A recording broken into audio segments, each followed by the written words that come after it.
Then we have Kuba, or, well, really, Kuba. So this is part of what is today the Democratic Republic of the Congo. And this group is actually made up of 20 different ethnic groups who recognize the same king. It's really more of a confederation than anything else. What we're looking at is this Bwoon Masquerader, these masks specifically.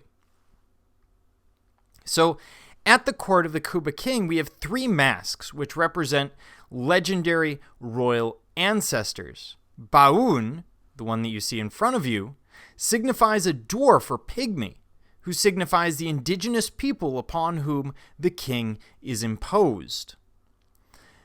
But this isn't the only mask. As I said, there are 3 in total. The other one that I want to look at is Nagati. This one, so Bwoon will vie with another deity ancestor for the attention of their beautiful female sister, their beautiful female ancestor. So we have 3 siblings. And Nagati symbolizes both the first as well as all women. The stripes on her cheeks actually symbolize the pain of childbirth. But also, because this is a creation myth, because she has to procreate with one of these 2 other figures, both of whom are her brothers, therefore committing an act of incest. This isn't actually that uncommon in terms of larger creation myths. So what we see is basically these characters exist, and these masks in this case exist to pass on social mores or social norms.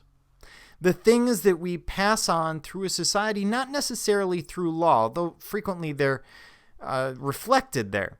So think about incest, for example. We don't have a Sesame Street episode that does that, but at some point along the line, it will be mentioned probably between peers, maybe between parents to child, that this is not acceptable. So they're passing these things on. These masks are also frequently used for coming of age ceremonies or to pass on specific beliefs and values. So this is actually incredibly common. And in this case, of course, it also serves to pass on the creation myth.